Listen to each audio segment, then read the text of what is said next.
Ah, Metal Summoners, it is so great to see you guys as always, kicking off your weekend in the middle of the week. We are rocking out. We have always been so grateful, so appreciative to you guys about every ounce of just love and attention and respect you've shown the guests that we're able to talk to, and so much support and love for the show, as well as their ability to continue to make music, continue to tour, do so many great things for you, and put out books that you get to read and things like that. So as always, Metal Summoners, welcome back to your Island of Misfit Toys with myself and Angel. Of course, our beloved Psycho Steve is always with us as well. And we are so very, very pleased, honored to have a really great friend, a family member of the show, and of course, a TMS alumnus from way back in our early days. We've got Mr. Steve Lynch. It is OG Original Autograph back on the show. Steve, thank you so much for some of your time this evening. Welcome back, and it's so great to see you again. Hey, it's my pleasure, guys. Thanks for having me back.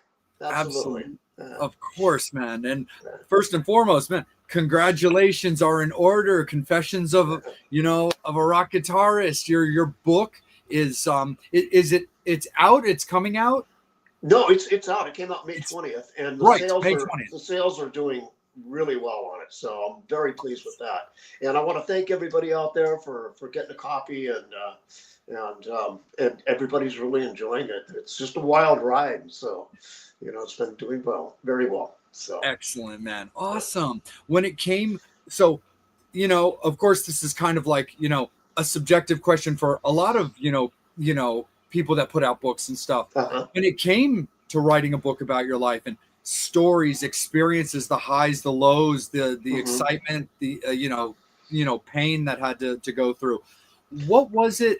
And with yourself, when did you really start rattling around the idea of, what, I have stories to tell that a record maybe can't do, and I would love to put pen to paper and really share an intimate part of me, intimate parts of my life with public to read. When how did your brain work for that, and when did it kind of become a potential reality? Well, it had been brewing for quite some time. People, whenever I told people stories, whether it be in interviews or just interactions personally, they always said, you've got to write a story. You've got to write a book about all your stories, I should say. And I started rattling that around in my head probably 20 years ago, maybe, and really starting to think about it seriously. What I did to remind myself of all the stories is whenever I thought of one of the stories that I thought would be really interesting, I wrote down a single sentence, a sentence that would remind me of exactly what that story would be. And so by the time, like in 2019, right before COVID hit, I had like 200 questions that I had or 200 sentences that I had written down. And I thought, well, that's probably going to be a bit too much for a book. And of course it was. So I had to trim it down to, the stories that I have in the book now. But right as soon as COVID hit, I thought, well, I can't tour. I can't really record right now unless I do it at home. And I can't teach. So I thought, this would be the time to start writing on the book. I didn't know I'd be completed in that 2-year time, but I did. So by 2022, I had the first draft completed. And then, of course, more things happened, like, Randy passing. Of course, that's a big one. And then going into the Rock and Roll Hall of Fame, which, Regina, who we were talking about. Yeah.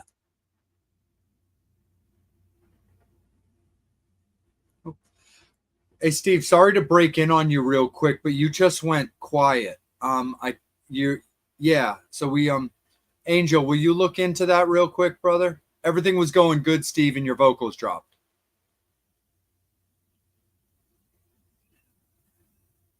Let me. Hold on, let me check on. Thanks, Angel. Appreciate it, brother. Audio. I think something on his end. All right. Let me. Just tell him to go under mic. Gotcha. I think he can hear us. We just lost his vocals for a second. Steve, if you pop out, it usually pops you right back in, and the vocals usually come back. If we can do that real quick.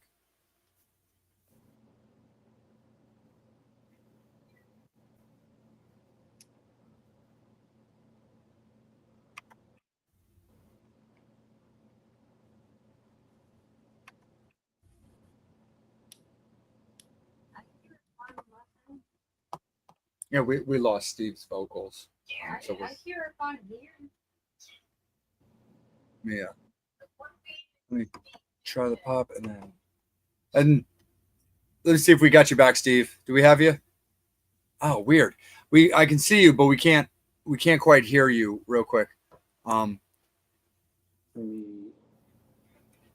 Here, Steve, if you want to pop out of the studio completely, the leave studio, and then just come back in, I think we'll be able to do it.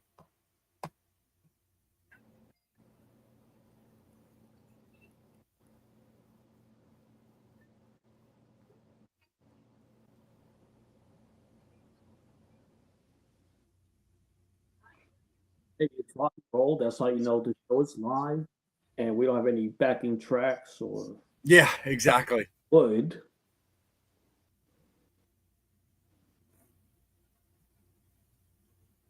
Sorry about that, Metal Summoners. It wouldn't be rock and roll if it was easy. Things do happen in rock and roll. People fall off. Just like Angel said, there's no backing tracks here. No, all live all the time. Yeah.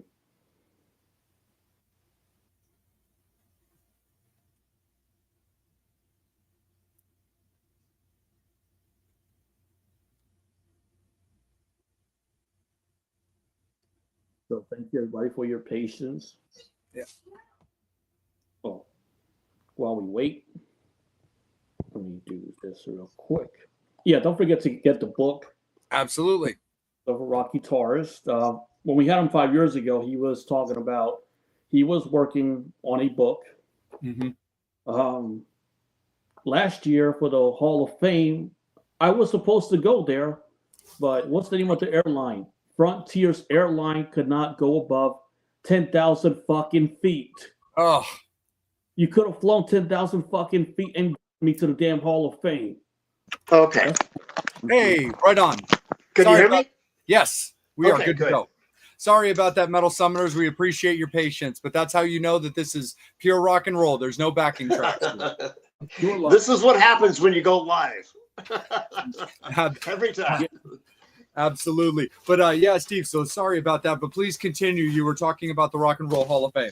Right. Well, what I was saying was that there was a lot that happened, in between the time where I thought the book was completed, but then there was more things that happened. And of course, I mentioned the most tragic of it all was Randy's passing, of course, Right. And then there was the lawsuit, okay, which was a big deal, and me being sued for the autograph name, and so we'll get into that in a little bit. But then there was the Rock and Roll Hall of Fame that Regina supplied a bass from Randy.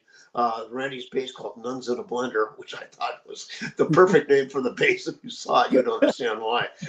But anyway, so that's in there, and so what happened was with those 200 stories, I was able to add more on, but I had to take out a couple as well. And like I explained, but by the time that the COVID thing was over, I had that first draft, completed, and then I added those other things in that I just mentioned. And from that point, then it was like, okay, what more can happen? Well, there's lots more that can happen, but I thought this is a nice final touch, and of course, and during that time, as of a little over 4 years ago, that's when Suzanne and I reconnected. It was actually, because we met in 1984 backstage when we were opening up for Van Halen, and then we reconnected 4 years ago, and Oh, wow. so it was really cool. And when we reconnected, the really special thing about it was that it seemed like we didn't miss a beat. We got to know each other well back then, and we just cracked each other up, and we just had such a wonderful time together. And then to reconnect like that, and it seemed like we hadn't missed a day, And so that was very special, and it just meant that this is supposed to be happening. And so it was really cool.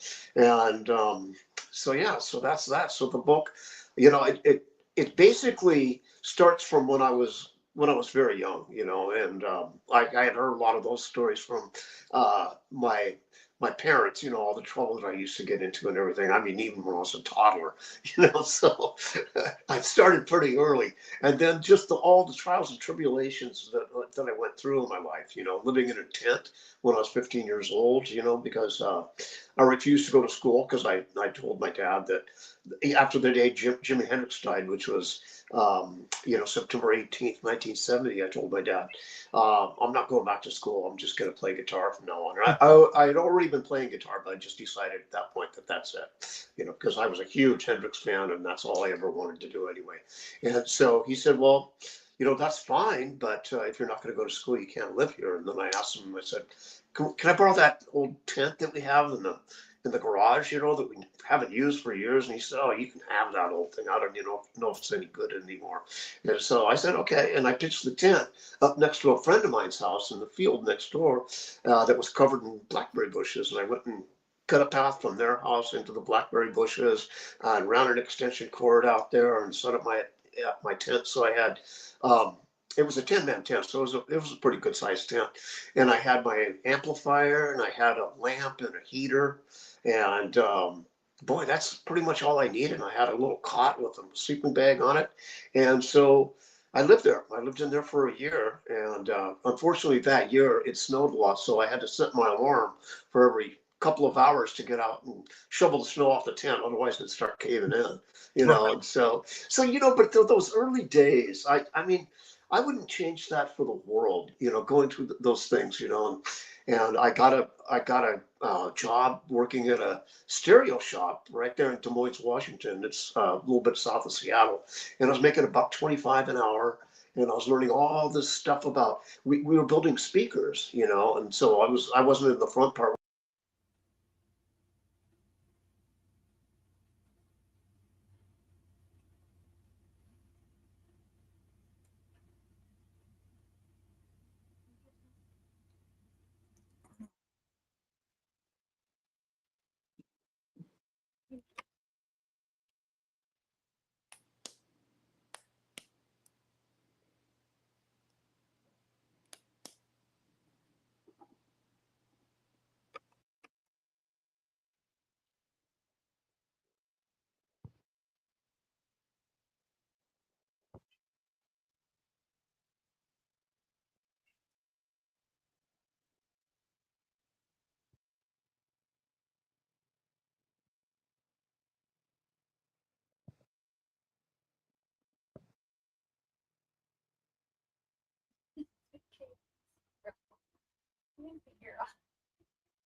Just happened. He's going to ruin the summer. I don't know. He couldn't keep it. I think he just said it. I don't know. You're fine, baby.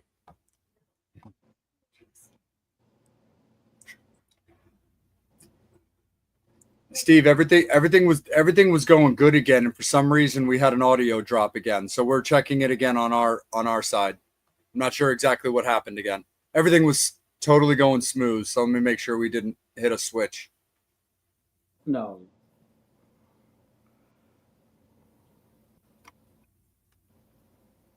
I'm checking the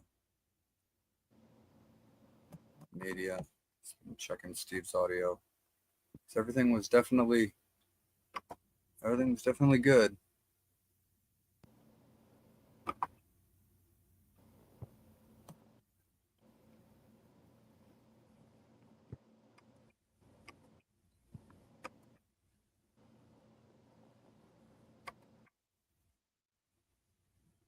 Let's see.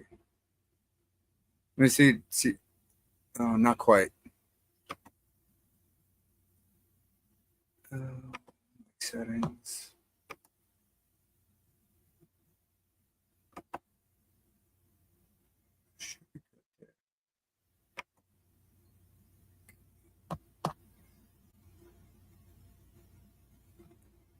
Mute settings. Audio. Guests.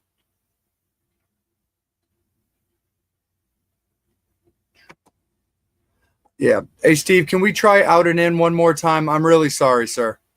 Thank you.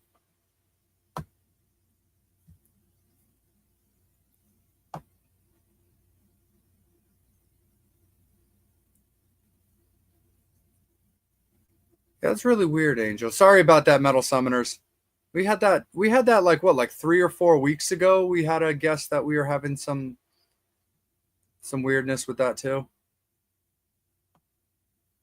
All depends on what they're using. Gotcha. Maybe it's a cell phone thing. Because Yeah. I know sometimes we have guests on computers like us, and others we have like phones.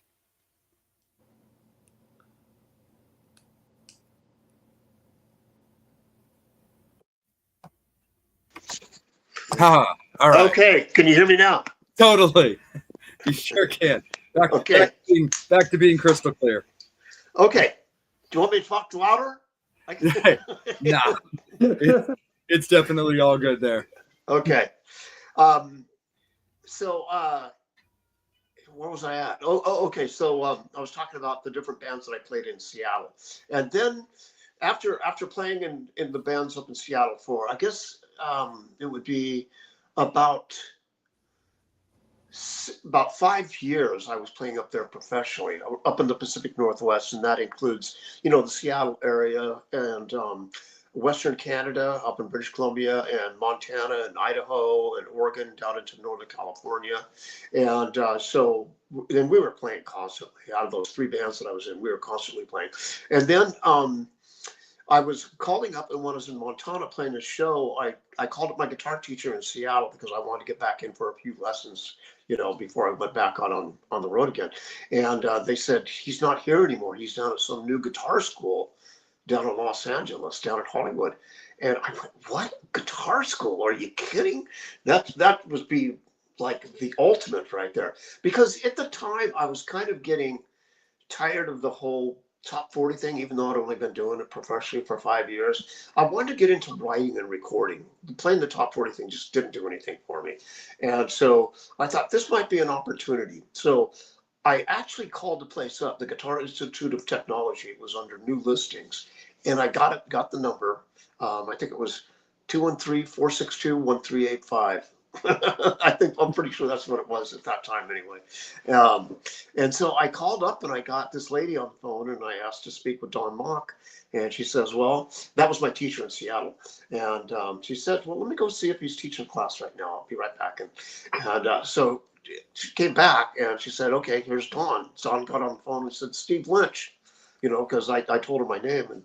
And he said, quit your band, sell your equipment, and get your ass down here. And 3 months later, I was there, Oh, wow. Yeah. So there it was, and it was like the best decision I ever made because I learned so much from going to that school. I mean, I had learned previously from Don, but this school was really heavy duty. I learned all the theory that I could possibly ever use. And it was just so cool because it was everybody internationally was coming to the school. So you learn as much from the students there and their different styles as you did from the teachers themselves. And of course, they have the most brilliant jazz guitar teachers there. I mean, I was just loving every minute of it. And so at the end of the year, I started doing the whole tapping thing. I started getting more into it anyway.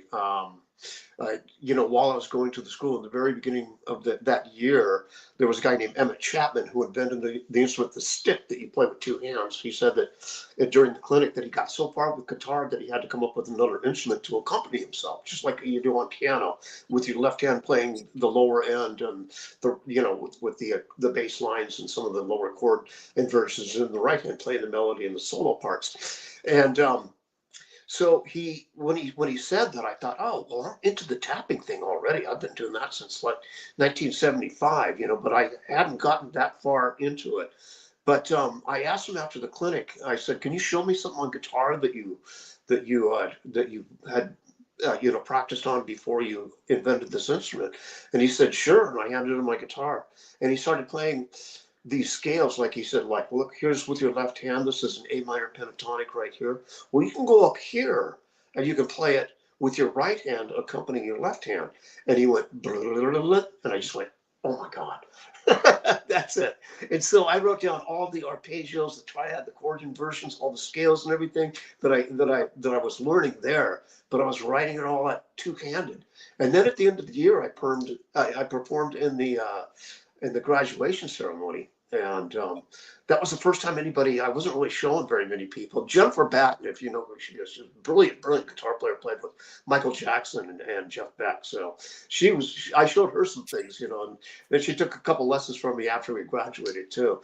But nobody really saw me playing it much because I was always in the back of the school practicing it, by myself. And so when they saw me do it, they went, oh my God. So I played a couple of songs, and then after I got done performing, Howard Roberts, who wrote the curriculum for the school, he's a very, very well-known, jazz guitarist and instructor, and along with Tommy Tedesco, who was like the #1 studio guide for decades. Whenever you hear those little, like the Jetsons or anything like that, and all the guitar parts on there, that's all Tommy. I mean, he played on literally thousands of people's records, from during the 50s, the 60s, 70s, and even into the 80s, and so like he was the #1 guy. And they said, look, you should write a book about that. And I kind of laughed and said, you know what, guys, I got enough for 4 or 5 books right now, because I had a stack of paper like that of all these ideas I've been writing down the whole year. And so like within the next couple of days, they took me to their publisher, who wrote that published their instructional music books. And so I brought a guitar and amp in with me, and I brought the paperwork, and I said, this is how you read it. It was all done in circles, squares, and triangles to tell you which hand to play with. And so I played for like 10 minutes and showed them how to read it, the publisher and everybody. And I had a publishing deal just like that, and the book did really well. And so then I wrote 2 other books, they're called The Right Touch, because you're using your right hand and you're touching the strings. And I wrote the Right Touch books 1, 2, and 3. And so that's what I did with that. And then now here I am writing my autobiography, about all the crazy stuff that happened, leading up to. After that, I played studio gigs in LA. Oh, just a lot of them. I played on a lot of records, but and I played in a few bands, but Autograph, we were all the guys in Autograph all had played with each other in different bands before, so we all knew each other and we loved playing with each other. But everybody had their gig. Like Steve Plunkett, the singer, was playing with Silver Condor on Columbia Records. Kenny Richards was playing the drummer was playing in a group called The Coup on A&M Records, and Randy was playing with Lita Ford, and me and the keyboard player, Steve Isham, we were playing with a girl called Holly Penfield, and she was on Dreamland Records. So we all kind of had gigs at the time, but while rehearsing, we just got together and rehearsed on weekends just for the fun of it, just the five of us, and we started writing songs together, and then Andy Johns, him and his brother are popular, Glenn Johns. They've worked with Led Zeppelin, they've worked with members of the Beatles. I mean, David Bowie. The list goes on and on and on. All the big giant, British groups they've worked with. And so Andy he came down and listened to us, and he loved our original stuff. And he said, "Let's go into the studio next guy. I got free time at Gower Studios right down on Sunset in Hollywood." And we went, "Yeah, we'd love to cut some songs." So we went in and cut 5 songs with a song called "Turn Up the Radio" on it, but it was actually "Turn Up the Tape Machine" back then. Yeah. I'm so glad we changed that, because it wouldn't be the same at all. But anyway, so we cut that, and then Kenny, the drummer, was jogging partners with David Lee Roth, and Roth asked him, he said, "Well, are you still playing with the crew?" And Kenny said, "Yeah." But he says, "We just got a demo tape, these guys that I told you about that I've been jamming with." And David said, "Well, let's hear it." So when they got back to his place after their jog, Kenny played it for him. And David loved it. He absolutely loved it. And he said, "Who's in the band?" And he mentioned my name, and he goes, "Oh yeah, I've heard of him. He does all the studio work around LA and all that." And so I'd kind of made a name for myself down there. And then he said that Steve Plunkett and Randy Rand were in it. And that's when David went, "What? You mean the guys from Wolfgang?" Because they had a group called Wolfgang, a three-piece band. And Wolfgang, or Van Halen, used to open for Wolfgang, at the Starwood, oh God, the Whiskey, the Troubadour, Gazzarri's. Van Halen used to open for those guys because Wolfgang was really popular in the LA scene at that time in the mid 70s. And so David just thought it would be great to have you guys, all of you guys, come out and open up for us for a change. We thought, wow, what a brilliant idea. And so we discussed it, and we thought, yeah, let's go out. We didn't have a name or anything. We thought of the name while we were driving from Los Angeles to Jacksonville, Florida. We thought of a name in this old broken down Winnebago that just barely would cut it, but we rented this thing, and we drove it and went all the way across the United States, and we made it and played in front of 18,500 people with the name Autograph that we chose to use temporarily. And we went out on tour with them for like 5 months and signed a deal backstage with RCA at Madison Square Gardens. I mean, yeah, this is the kind of stuff, that just, these are dreams that are made of this kind of stuff. We had no idea any of this was going to happen. Then we get, RCA pulls us off the tour. We go in and do our debut album. They release, we do the video for Turn Up the Radio. And next thing you know, we're hearing the song just played constantly on the radio. And it was in heavy rotation on MTV and later on VH1. And so it really took off, and then, we got pulled off the tour again. At that time we were touring, we went back out with Aerosmith, Ronnie James Dio, and I think Bryan Adams during '85. And then we came back in and did our second album, which did well. It did better internationally than it did in the States. And then we went out and toured. After that album, we went out and toured with Motley Crue, which that was a total mess. I mean, I don't remember half of that tour. Okay, put it that way. I mean, none of us do. I mean, it's like, Right. What happened? It's like, in fact, I quit drinking for 5 years after that tour. Put it that way, because it was just overkill. I go, God, I don't can have many imagine. brain cells. Yeah, right. And so we did that, and all this is written about in the book. I'm talking about all these things in detail, all the debauchery, all the stuff that happened and everything. But it's not just about that. The book is about, like my personal journey, as a human being, as a rock guitarist, going through all these different things, becoming a teacher and teaching internationally, recording my solo album, opening a school in Seattle, and having that go very well for 20 years, and just all the different things, accumulated. And there's so many wild stories in there. I mean, people just will not believe it. Everybody that reads it, they say, I can't believe all the things you've been through, and you have it all in this book right here. You know, I said, well, there's a lot more to it than just what's in the book too. So For sure. it's been a real wild ride, and I'm very, very grateful for the life that I've had. Oh yeah.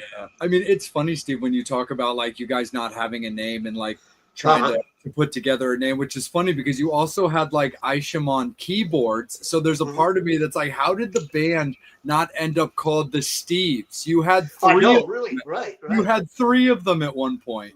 Yeah, exactly.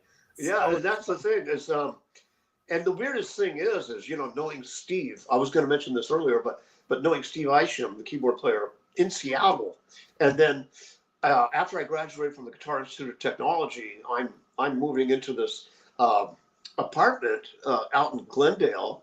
This guy's looking for a roommate, so he was a bass player, so I thought, oh, that'd be great.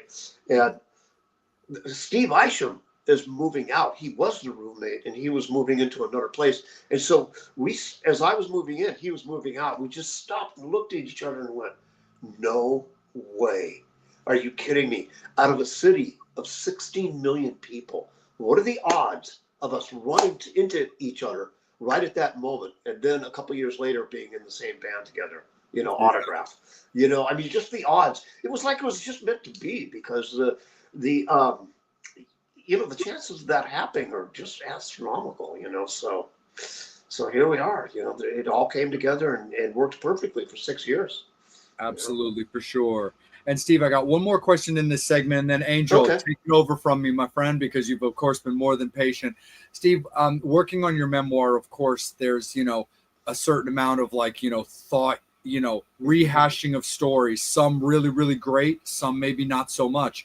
How Yeah. did you personally decide what did or didn't end up on like the cutting room floor, as they say? Because were there any certain situations that you really had to sit down and be like, do I really want that in print immortalized like in a book? Or is it maybe just best to keep that one as just a situation or something that I know in my head? Right. Well, yeah, there's um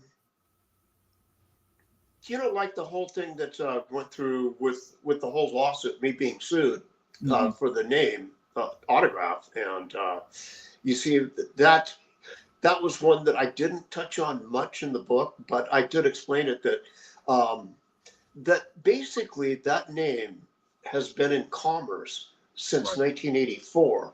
And that means when you're in commerce, then basically you own that name. If you're still making money from it, and this goes with the company or anything else, if you're still making commerce from that, then you own that name. And we had been making money, and it continues to grow. As it was in Grand Theft Auto Vice City. It's Yeah. still in new television stuff like American Horror Story and Hot Tub Time Machine. It's so Yep. it's the songs that we have. There's a lot of different songs we did for movies, and several movies. And then also there's television shows like the Amy Fisher Story and all that, and it's in all of these different platforms. So it's and plus streaming. You got streaming. You've got radio play still, especially on Sirius XM. You have the movies, the television, the video games, and it's still being used. Not only Turn Up the Radio, but a lot of our songs are internationally. And so basically, when you are still have that in commerce, then you own that name. But I now own, because the singer Steve Plunkett, he gave me all the power to handle the lawsuit situation. I couldn't believe it. I got sued. That was just like, what? Because the first thing I did when that tragedy happened with Randy passing is that I just thought, wow, this is it just changes everything because, that means Autograph is over as far as any original members. Right. And there can't be. That was in our agreement, and it always has been known amongst us. So now it's just me and Steve Plunkett that has to say so. And he said, absolutely not. Nobody can use that name, if it's if there's no original member in it. And so I put up a post right after that, and I basically said, to the guys that had been playing, with Randy, I said to them, I wish them well, moving forward or whatever I said. But it was basically, like telling them that you have to change the name. And I said this publicly, or you can continue on as a tribute band to Autograph, but you just can't use the name, trademark, or logo of Autograph because that is ours, okay? And at that point, it was basically mine. So they sued me for it, and obviously they didn't get it, and so now I own it flat outright, But they went after, Regina, and that's what really all this is public knowledge, so I'm not saying anything that hasn't already been out there. But Regina just lost her husband, and that was the love of her life, and she was absolutely devastated. So having to deal with this on top of it was just like, wow, this is I couldn't imagine. I just couldn't even imagine. So that was that one thing that I really don't talk about much, but it's there. I look at it now like, it's another one of those hurdles that you come to and you cross it and you move on. And that's it.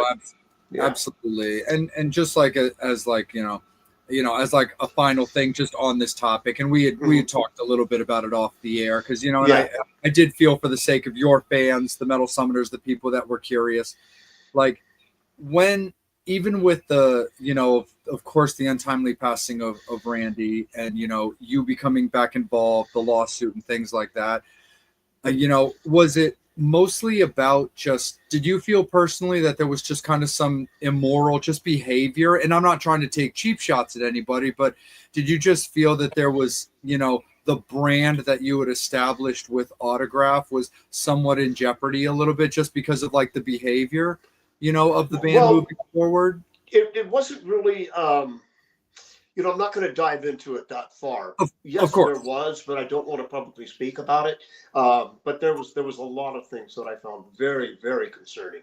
And it's the Autograph trademark, and what we did back in the 80s, that is Autograph, and that's what should remain as Autograph, period.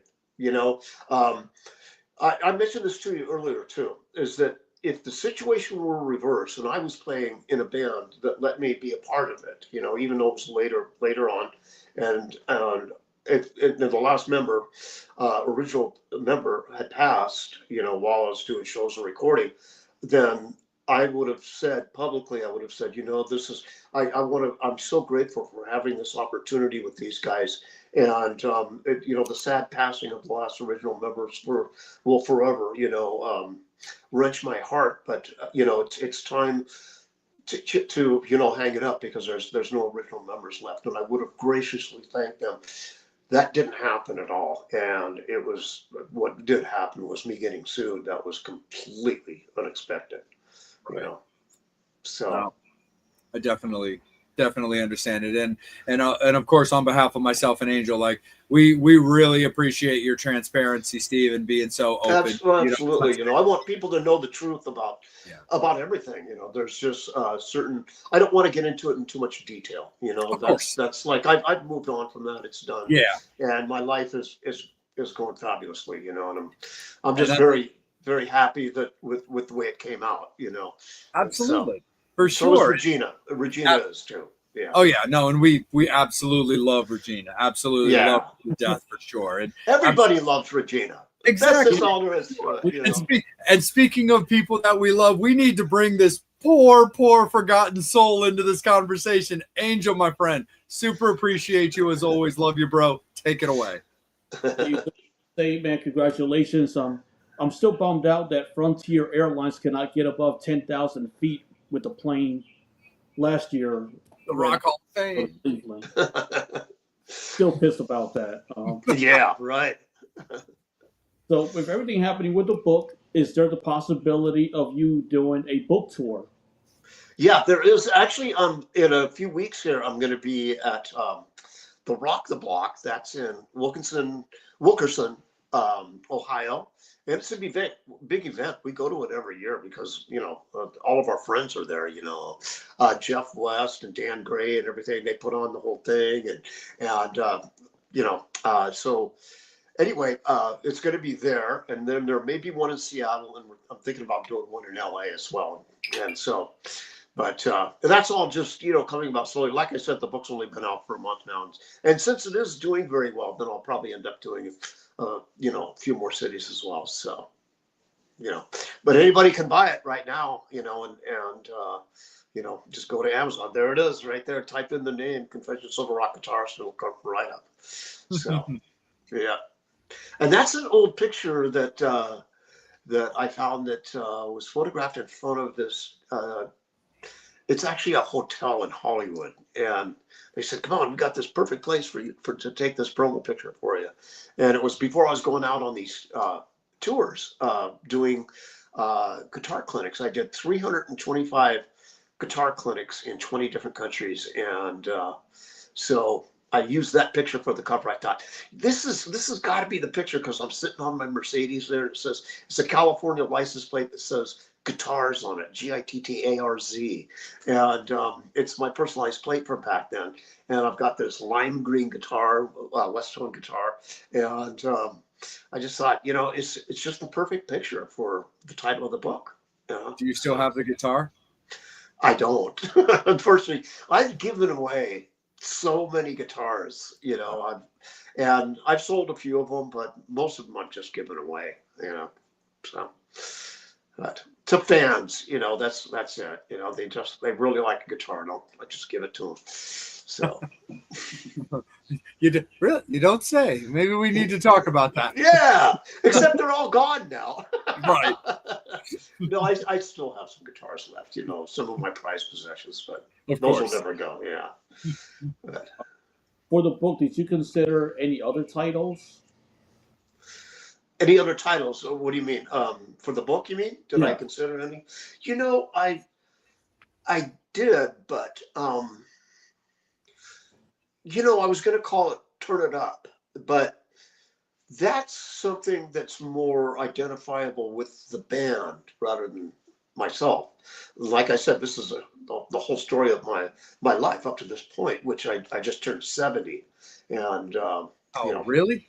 yeah, the big 70. No, you look fantastic. Honestly, Steve, you look fantastic. Oh, well, thank you for that. Yeah. But I was born January 18th, 1955, so I just turned 70, and so believe it or not, I tell people this, and they just go, "What?"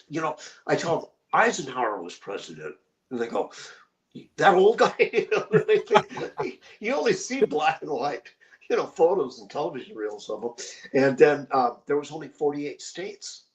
Because Alaska and Hawaii didn't become states until 1959. I was 4 years old when those two states became the 50, the 48 or the 49th and the 50th state.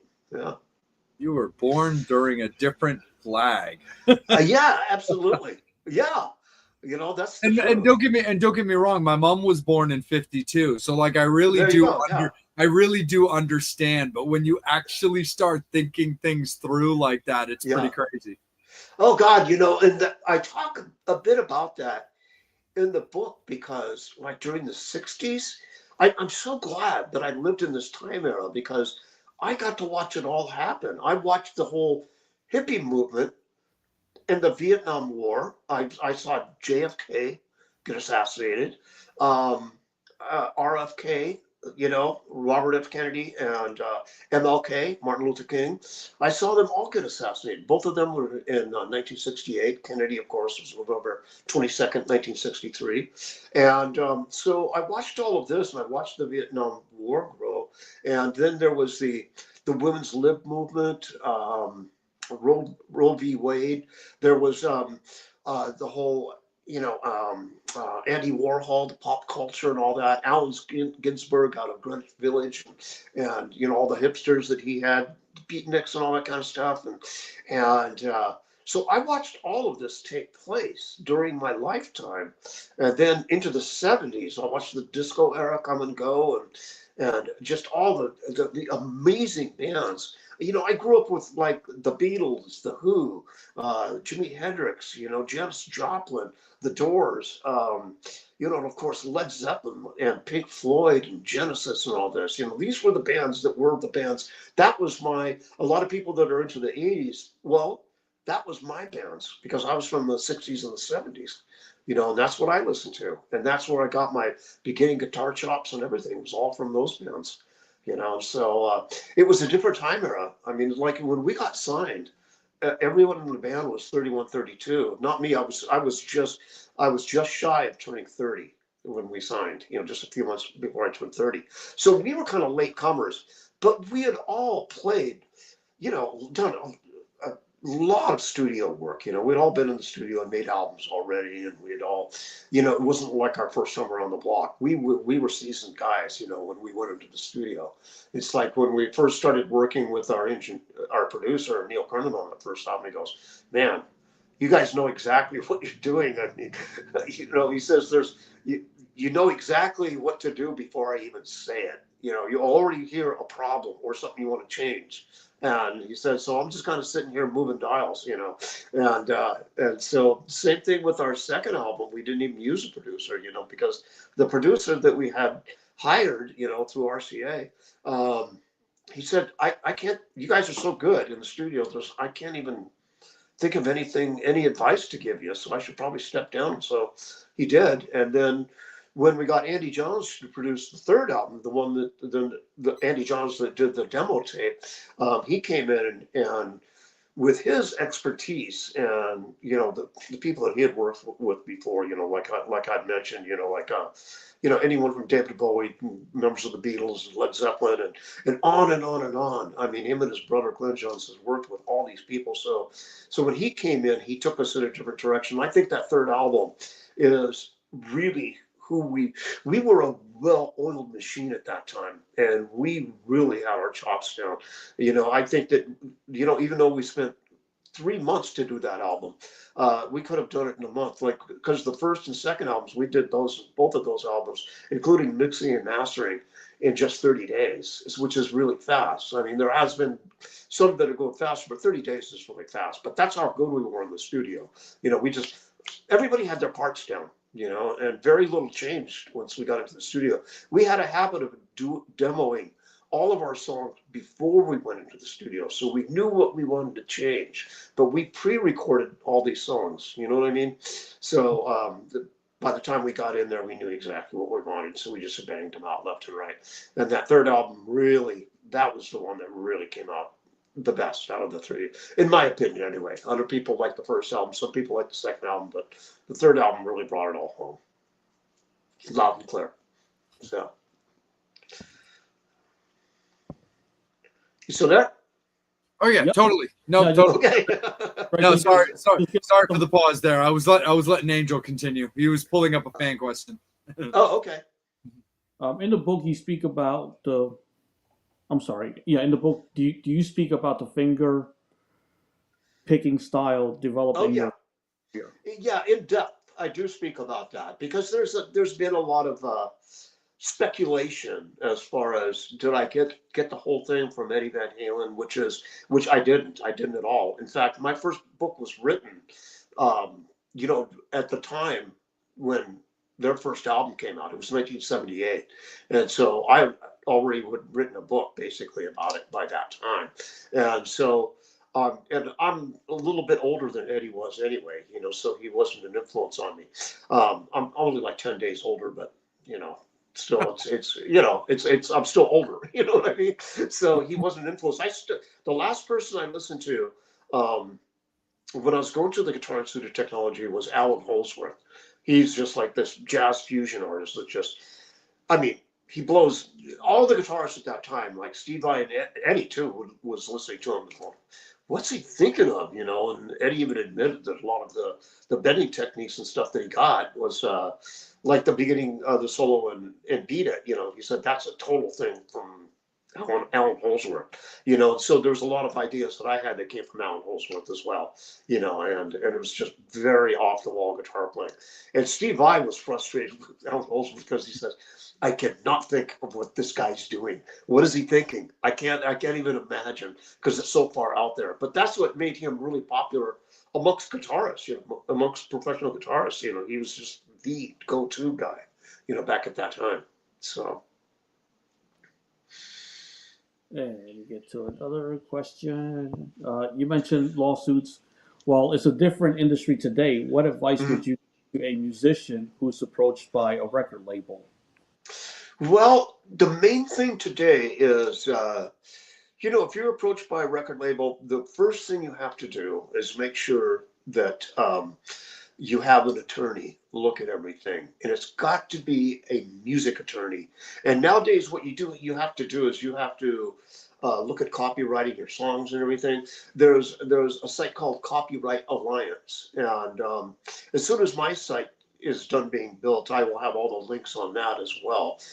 It's all the ones that you may have any questions about the whole music industry. I'll be putting that on the site, links to all of them, because I'm a member of the Copyright Alliance as well.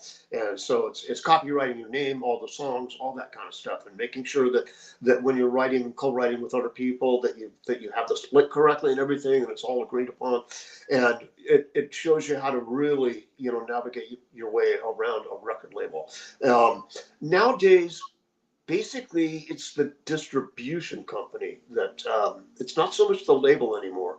It's more the distribution that you have. You see, what was great with RCA is that they did have incredible distribution all around the world, and that's one of the things you want to look at. So, but you can, record the material, especially nowadays. Before you couldn't do that but now you have, home studios. It's all digital, so it's very easy to do. But if you were to go into a studio and record it analog, it would be very expensive, and so you have the option to do that. And then what you would do is you would look for a marketing campaign, like somebody to really market, professionals in the industry, okay, in the entertainment industry that know how to market these things. Just like what I have with my book, and that's the main thing. And your distribution, my book is distributed through the biggest distributor in the world, and that's Simon and Schuster.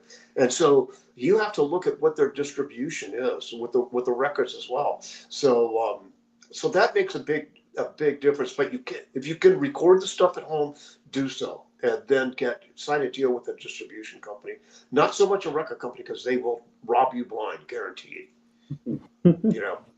So and make sure that you get your streaming rights and all that, which they're working on constantly to get artists more of their money.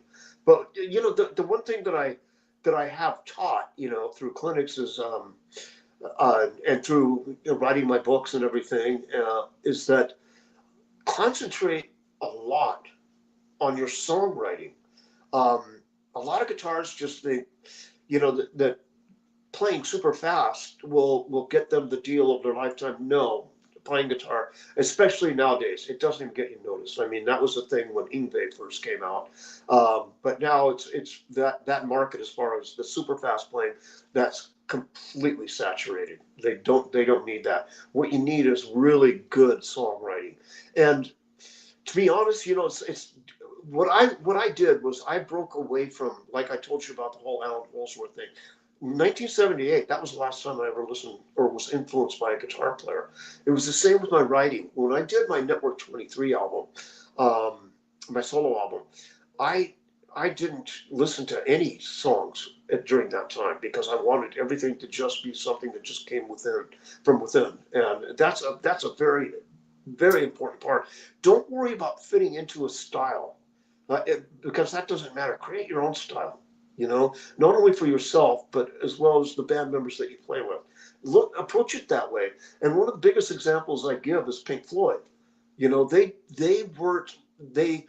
were broke musicians living in England, and the same thing with Led Zeppelin. I mean, when they first formed. But what they did was they went out and they just did what they wanted to. And like with Pink Floyd and Led Zeppelin's first album, they had songs running together because they weren't really looking for a single. and Jimmy Page always said this. He said, if they want to hear our stuff, have them buy the whole album. We don't want. They never released a single, you know. And Pink Floyd was like that too. Buy the whole album. And look at Dark Side of the Moon is one of the most epic selling albums of all time. I mean, for 40 years, it was on the top 200 on Billboard for 40 years. You know, that's pretty impressive. So, you know, and that's from them. And look at now, Pink Floyd is coming back huge. You know what I mean? And they can still sell out arenas. And of course, it would be the same with Led Zeppelin if John Bonham was still alive, they'd still be out there. You know, even if it's just the three of them that get together, they'd still be selling out arenas. So look at, you know, keep your integrity together and be honest with yourself, you know, as far as your writing goes. That's your ticket. You know, don't try to be anybody else. You know, be yourself and just create whatever you want. So. Steve, to be respectful of your time, I'm just going to do two more questions because we're 55-minute mark, and then bring it back to Jay. Okay. Yeah, no problem. I'm so, good. Is there one artist you always wanted to play, collaborate with, that you never had the opportunity to? Yeah, I would say probably Jimmy Page, and it'd probably be more like I'd love to pick his brain because as far as his writing skills go, I just in the variety in his writing, I just oh my God, you know, this is incredible. I mean, he's definitely one of them. I would like to also do that with David Gilmour, but you know, God, there's a lot of people. I would really wish to have probably worked with David Bowie, you know, because he's an incredible artist, and he's another one of those that just did whatever he wanted to. And he changed his style many times just because he wanted to, not because he was going with the times, because he was creating a lot of these different genres by himself, you know. So he would be one that I really, really would have loved to have worked with. And I actually was going to work with Peter Gabriel. Wow. But that kind of fell through at the last minute. I sent in there was an article in I think it was Guitar Player magazine and send your tapes into this address, you know. And so I sent in this demo tape I had with pretty much me just playing all this tapping stuff, 3 different songs, and it was just all this tapping stuff. And I thought Peter Gabriel liked this because it was so far out there. You know, this was well before Autograph, and he got the tape and he listened to it and he thought it was absolutely brilliant. But he says, but I'm looking for a guitar player. There's so much keys on this, you know. And so by the time I responded back and said, no, that's guitar. I'm playing guitar on that. That is guitar you're listening to.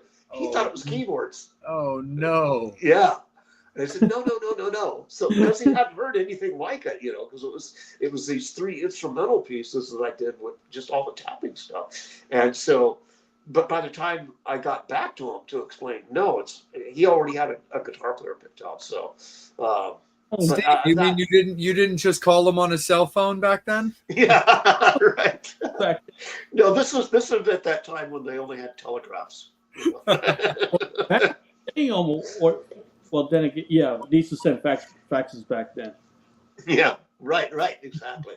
But yeah, no, I got back in touch with the person that was doing the auditioning for him, and he said, "No, it's too late. You know, I mean, I'll send that message along to him." But he said he's already got somebody. So drat, you know, because it's that kind of progressive, you know, music. I love that stuff, you know. But Autograph, and that's the one thing with Autograph, we stepped a little bit in that direction on the 3rd album. We kind of went into the direction of like, we're going to be, you know, we're going to put some long intros on stuff, and we're going to be a lot more experimental, and that's why I really love that, you know, that 3rd album so much. So. And my final question for myself: which song means the most to you emotionally? I would say one of them was All I'm Gonna Take. That's one Steve Plunkett and I sat down and wrote together, because it's basically not taking anything from anybody that is not acceptable in your life. And that's why it's called All I'm Gonna Take. So it talks about politics, politicians, corporate bigwigs and all that, but it pertains to everything. It pertains to people in the music industry as well. So it's basically one of those songs that just says "F you." I'm not going to take it. That's all I'm going to take. And I thought that was just a really strong one. There's also, of course, I like Hammerhead for obvious reasons, because, but but Turn Up the Radio, I love that because it's just one of those songs. Even when I still hear it today, it's just like, this is such a fun song, and that's what we were all about. Was just having people just have a really good time with this. In fact, we were known as the Party Ninjas, back then, and all the touring that we did, as far as every band we were with, even the different bands that we toured with, they started calling us Party Ninjas too. And so we had a plaque made up that we hung up every night before we went on stage in our dressing room that said Party Ninjas. It was a plaque that our fans made for us, and so we hung that every time. And we were known that we were very friendly with our fans all the time. We'd always chat with them, invite them backstage, and sign pictures, and take pictures with them, give them guitar picks and all that, and just kind of hang out as friends. That's what our fans were kind of like to us. They were just friends, And we got lucky. We got a record deal, and we had it on the radio. But it was all under just having, in the name of fun, put it that way. So it was all good.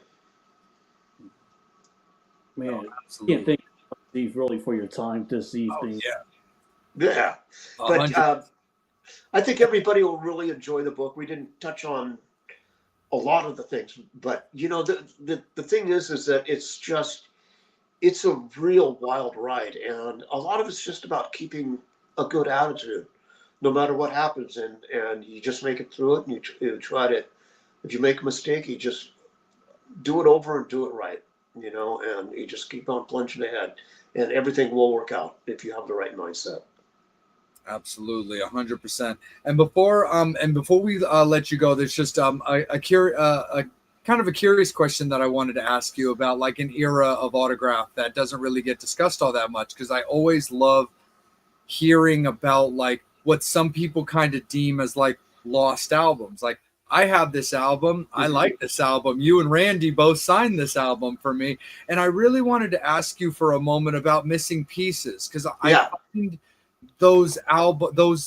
I think kind of what I mean by what I'm trying to and I find them very interesting. So I'd love for you to talk a little bit about a little bit of the story of that album, because my understanding is it was originally kind of done in the late 80s, but then didn't get released till the late 90s. So I'd love to talk a little bit about missing pieces. Like after the third album Clear, that came out in 1987. Then of course we went out and toured more with Heart and different people. After that, and we did more videos, and we did some movies and stuff, and but what we were doing is we were recording demos. That is an album of demos. Okay, we were doing these demos because our 3-album deal was up with RCA, and then we were doing these demos. We were going to sign a 3-album deal with Epic Records after that, and so we had been demoing out all this stuff, and it wasn't completed, but a lot of the songs on there really good, and so you can tell our writing chops in there. As you just said, you really like that album. I do, because it is a really good album. But the problem was the grunge thing happened, and that was right when it was really coming on heavy. So we talked with Epic Records, and they felt like, what's the point of doing this, because the 80s bands, they're out now, and even though we never considered ourselves just a solid 80s bands, because we were all older guys, we were still considered to be of that genre, because that's when we became popular and everything. So that was just kind of show, because we also agreed with Epic Records, like the radio was just saturated with all the grunge stuff, all the stuff coming out of my hometown of Seattle, and so we just decided to shelve it, and that's the point where we split up. It was December of 1989, so it was the very end of the 80s. It was the last month of the 80s, basically, and so that's when we disbanded. It happened like that, and you know, we were bummed about it, you know, because we wanted to keep going, but the writing was on the wall. There was no more 80s to continue. And all the bands, you could not get a record deal, you know, or refresh a record deal during the 90s. You know, it was just obliterated just like that. It just went away. And so, and I'm thinking, you know, here's this wave of all these grunge bands that are going, you know, this is the way. This is just the sound of Seattle bands. You know, they're kind of punk, and there's a rawness to them. Because I grew up there, I know exactly what they sound like, and the way that they dress is with the Doc Marten boots and the you know, the ripped up pants and the flannel shirts and all that. So and then everybody in LA started to dress like that, and I'm going, no, this is not, this is the way they're not making a fashion statement. This is the way everybody dresses up there because of the weather. You know, then I'm seeing these runway models and they're wearing Doc Martens and ripped up plaid shirts and everything, and ripped up cutoffs. And I'm going, no, this is just Seattle. This is the way people in Seattle and Portland dress. You know, this is just it. You know, it's not a fad. Okay, believe me, it's just the way that they dress. You know, it's the way I dressed when I lived up there. For God's sakes, you know, I got these old pictures of me wearing ripped up jeans and Doc Martens and a plaid shirt. You know, and that's it. That was back in the '70s. So, Yeah.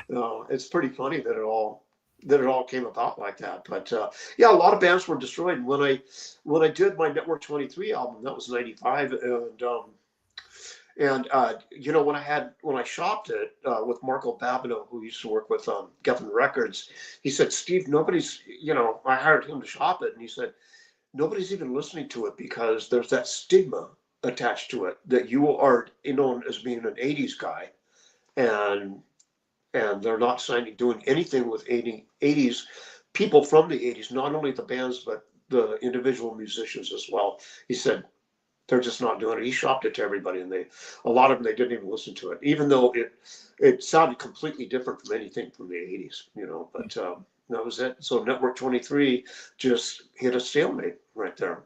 So I definitely get you on that. And yeah, one other thing I wanted to ask, like kind of like music and autograph related, before I steered like just back to the book for a moment, and then of course let you enjoy the rest of your evening because you've been incredibly gracious with your time.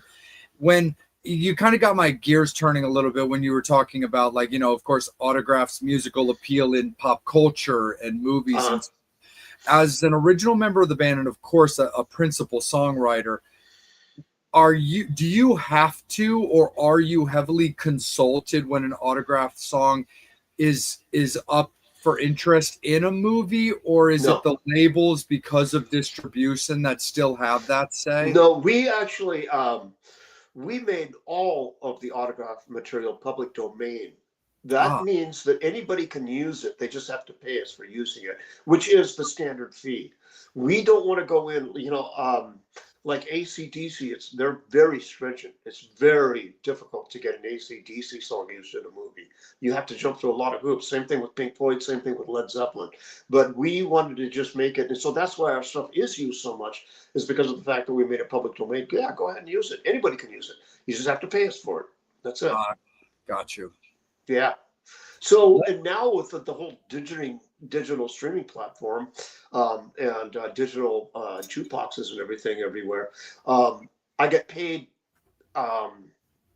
you know, more often, and I get paid more than I was even back in the '80s. Oh, wow. So, yeah, because you think about it back then, okay, like say down in Argentina, if they're playing our song on a jukebox down there, well, they have to have local reps from RCA going in and seeing how many times that your song was played on a jukebox. Now it's digital. They don't have to have those people going in to check it. And so you get paid right away for it. You see what I'm saying? Yeah. And it's like that all over the world now. So there's nobody, no representatives having to go out there and collect money on your songs. You know what I mean? It's all digital. No, absolutely. And bringing us full circle, Steve, back to, of course, you know, Confessions of a Rock Guitarist. You know, it's been out since May, of course. What would you ultimately love people? Thank you, Angel. What would you ultimately love people to take away from your book? To basically go with the flow, you know, in their own lives, and just no matter what comes your way, just, you know, manage it as best you can and try not to make the same mistakes, and have a smile on your face the whole time through. Because like at the end of the book, like I said, I wouldn't change a thing, because what I had gone through made me who I am today. And I like who I am today. And so that's at the end of the game, that's really what's most important, is liking yourself and having others like you as well. So, Absolutely. you know. Of course. No, definitely. And Steve, of course, if you can let everybody know, where you can be found, Autograph can be found, and of course, where the book can be found. Well, the Autograph fans can go to the Autograph website on Facebook. It's got about 36, close to 37,000 followers now. And then you can go to the Autograph OG site, and that's also a Facebook site. And then you can go to Autograph on Instagram. And then you can go to my personal one, Steve Lynch Official on Instagram, and you can go to my personal one and follow me. Unfortunately, I'm always up to my limit on friends on there, but that happens. But anyway, you can follow me on there, and I communicate with everybody. Everybody that comments on anything that I post, I always respond to them, and to me, it's all just a big family, and everything's good. I don't turn away anybody. It's like that, and so that's the way it is. A lot of good communication and everything, a lot of good vibes. Absolutely, for sure. And you can find my book, of course, on Amazon.com, or BarnesandNoble.com or BookClub.com. Pretty much anywhere books are sold, you can. The best way to get it now is, because it's a new release, is to just do it on probably Amazon.com. That's the best place, and you get it within a few days. So. Yeah. Nice. And I think you'll enjoy the ride. It's a real roller coaster ride, but you'll enjoy it. There's a lot of humor in there because when things happen to you, a lot of times you don't think they're necessarily funny when they happen, but then when you look back at it, you kind of go, that's actually a pretty funny story. Now that it's not affecting you directly, it's now something that happened in the past. You know what I mean? So it's all good. Yeah. Absolutely. If is there the ability to get a signed copy, whether it's from your website or from you, or is Amazon? Well, if you write to me, then I'll tell you the address, to send it to, and then you can just go ahead. I'm going to be posting it soon anyway, and then people can just send it to me, with a kind of a self-addressed stamped envelope, except it'll be a return package, prepaid return package. What I'll do is sign it and send it back. So I'm not charging for people for that either. It's just that they pay for the postage. That's all. The send and return postage.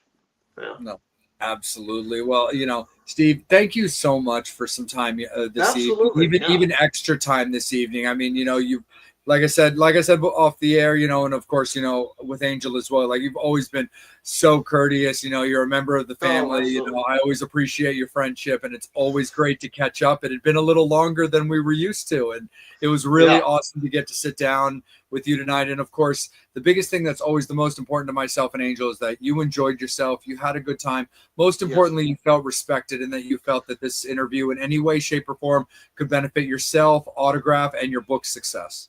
Well, absolutely. Thank you very much for that. We had a few technological issues there, but that happens. Who cares? Big deal. We made it through it. We fell out of tune. Yeah, right. Exactly. And we got it right back in tune and went on. That's it. That's life for you right there. That's how 100%. You just keep going, And what we did, tonight was we did that. We resolved the problem. We just kept on moving forward. And that's what you do. Absolutely, 100% for sure. And Metal Summoners, Autograph fans, thank you guys so much. Great participation. We love the fact that you guys got involved as always, and that you watched the interview, enjoyed all the stories and the things that Steve had to say this evening. And for so much more in-depth, stories and more things to learn about, make sure that you guys are checking out Confessions of a Rock Guitarist, Steve Lynch's new book. You can follow Steve, like he said, on all of his social medias, all of the Autograph social medias. And of course, you can also follow the Metal Summit as well. Angel can be found at Angel Alamo 78 on Instagram, or you can also find him on Facebook. You can find me on Instagram at Salem.Vampire. You can also find me under that moniker on Facebook as well. And then, of course, our beloved Psycho Steve at The Real Psycho Steve under Instagram, or PsychoStevePresents.com. And please make sure that you guys are following the Metal Summit Summit on both Facebook and YouTube, because that's where the interviews take place at. That's where you're watching Steve right now tell all these great stories and have all these wonderful conversations. And if you want to know about everything that's going on with the Metal Summit, Instagram is an important page to follow because all of our guest announcements come out there first. But again, on behalf of myself and Angel and Psycho Steve, and of course, on behalf of the great Steve Lynch, who we really, again, appreciate him jumping on with us this evening. You Metal Summit, it was an absolute great rest of your evening. We got a double guest announcement coming out for you guys for next week. Over the weekend, we're going to have a Tuesday and a Wednesday episode, so stay tuned over the weekend for those announcements. And again, on behalf of the Metal Summit, and again, thank you so much, Steve, for your time this evening. You have yourself an absolutely great one, and you travel safely to Florida. Congratulations on that. Thank you very much. Thank you. Thank you Absolutely. very much, guys. Take care, Metal Summoners. Be good to each other. Have a great rest of your week, and we'll see you in a week. On behalf of Steve, Angel, and myself, you've been watching the Metal Summit.